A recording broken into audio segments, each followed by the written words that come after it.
Baiklah, seterusnya saya akan menyambung kepada analisis terhadap kesan pembalakan yang terdapat di dalam animasi The Lorax. Yang pertama ialah kemusnahan terhadap alam sekitar. Gambar yang pertama menunjukkan keadaan di mana ketika The Wansler menemui hutan Trufula yang mana ianya digambarkan dengan keadaan yang cukup indah sekali. Manakala gambar yang kedua pula ianya menunjukkan keadaan di mana hutan Trufula itu telah musnah. Okey, dan ianya digambarkan dengan keadaan yang suram dan menyeramkan. Okey, daripada kedua-dua gambar ini kita dapat lihat bagaimana pembalakan itu memberikan kesan yang amat besar kepada alam sekitar. Manakala gambar yang ketiga pula ialah gambar di mana saat pokok Trufula terakhir ditebang, dan di saat inilah The Wansler menyedari kesalahannya, okey, yang mana akibat daripada ketamakannya menebang ke semua pokok Trufula, ianya telah menyebabkan hutan pokok Trufula ini telah musnah. Okey, begitu juga dengan situasi kita pada hari ini di Malaysia khususnya. Okey, isu berkaitan dengan pembalakan bukanlah isu yang asing bagi kita. Saban tahun kita dapat lihat bagaimana betapa banyaknya hutan yang telah ditebang untuk tujuan pembalakan dan perindustrian. Okey, sehingga kan terdapat beberapa spesies tumbuhan dan pokok yang sudah pun berada pada tahap terancam dan hampir pupus. Berdasarkan kenyataan yang dikeluarkan daripada Ketua Pengarah Institut Penyelidikan Perhutanan Malaysia, FRIM, beliau menyatakan bahawasanya terdapat 567 spesies pokok daripada 1,600 tumbuhan yang ada di semenanjung Malaysia yang telah disenaraikan di dalam senarai merah yang mana ianya diklasifikasikan sebagai terancam. Okey, antara pokok yang tergolong yang tersenarai ialah pokok Dipterocarpa ataupun lebih dikenali sebagai meranti, yang mana pokok ini amat penting dalam perdagangan kayu balak, dan spesies ini kini terancam disebabkan oleh penebangan dan pembalakan yang melampau. Seterusnya, ancaman terhadap habitat makanan dan keselamatan spesies haiwan. Gambar ini menunjukkan spesies-spesies haiwan yang hidup di dalam kawasan hutan Trufula. Okey.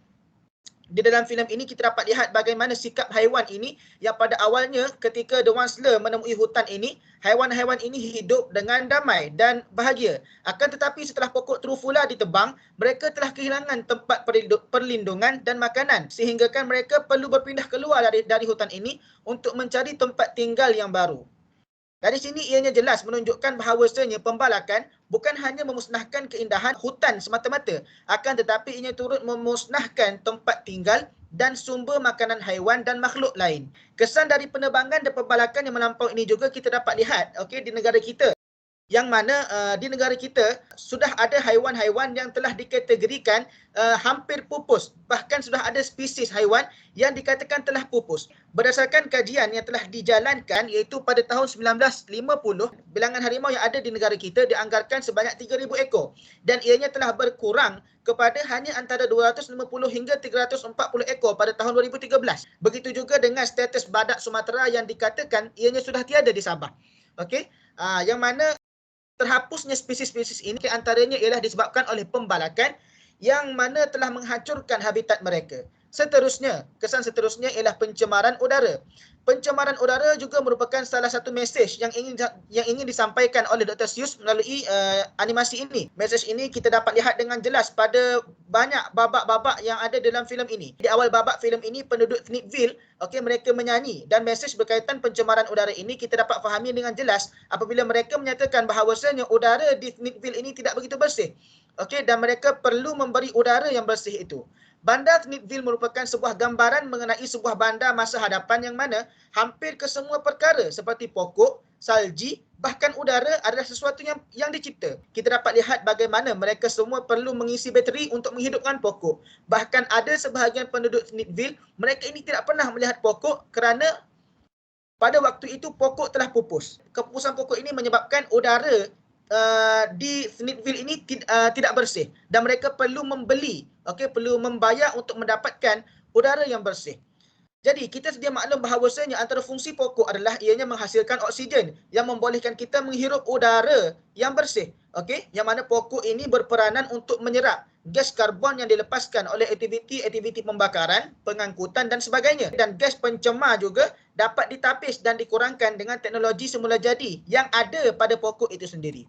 Baiklah, seterusnya, Kesan seterusnya ialah pencemaran air. Gambar yang pertama ini menunjukkan keadaan yang mana ikan yang ada di hutan Trufula itu berada di dalam air yang tercemar akibat daripada bahan buangan yang dilepaskan ke sungai mereka. Mesej berkaitan pencemaran air juga kita dapat faham dengan jelas daripada lirik lagu yang dinyanyikan pada awal filem ini, di mana seorang kanak-kanak mandi di dalam air dan kanak-kanak itu menjadi bercahaya. Okey, lirik lagunya ialah in Fleetville we don't want to know where the smoke and trash and chemicals go. I just swimming and now I glow.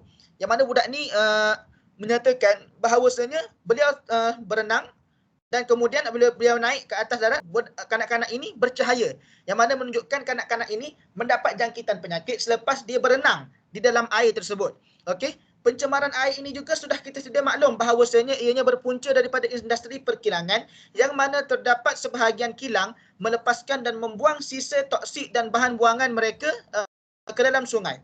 Okey, isu ini juga tidak asing di negara kita, yang mana kita dapat lihat beberapa siri pencemaran sungai yang berlaku di negara kita. Sebagai contoh di negeri Selangor baru-baru ini, yang mana ianya menyebabkan sungai tercemar dan mengeluarkan bau yang aneh. Hasilnya, pencemaran sungai ini telah menjejaskan ribuan orang pengguna dan semestinya ianya turut mengancam kehidupan yang ada di dalam sungai itu. Okey, baiklah, sekian sahaja daripada saya. Saya serahkan kepada pembentang yang seterusnya.